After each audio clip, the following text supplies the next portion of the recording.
I've had many of my Native friends. I was pastoring at a particular reservation up in the Northwest for a number of years.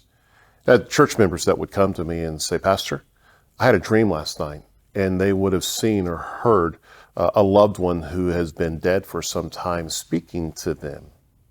And they would relate to me what had been spoken to them by their loved one.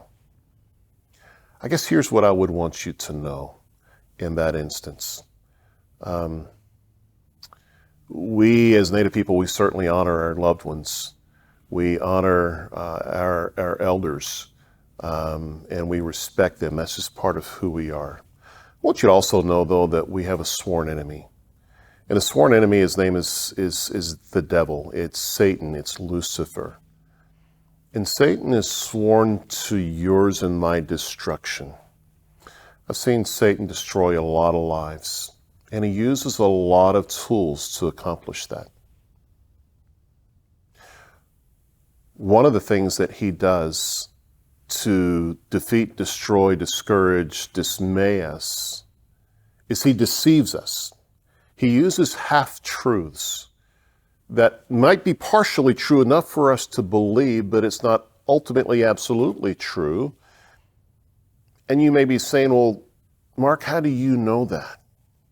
Well, I know that because there is one source in this world that we've been given by our Creator that's the source of absolute truth, and that's the Bible. Jesus said that He's truth. The truth is actually a person. It's not just a body of knowledge. It's a person, and it's Jesus. The Bible is the source of absolute truth. And here's what I know about absolute truth. All absolute truth points to Jesus. So if you hear any spirit, anything pointing you to some means of connecting with God, your Creator, other than pointing you to Jesus, it's deception from our sworn enemy. Because again, he wants to keep you from all of God's love, all of God's mercy, all of God's grace, all of God's blessings. And he does that by deceiving us through things that are familiar to us. And what's more familiar to us as Native people than the elders and the loved ones that we are endeared to and love in our cultural realities? But again, if we're hearing voices, seeing visions, and they point to anything other than Jesus, then it's not absolute truth. There's only one source for absolute truth. We have to accept this by faith.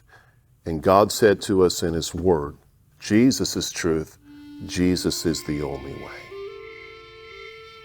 That's ultimate spiritual truth.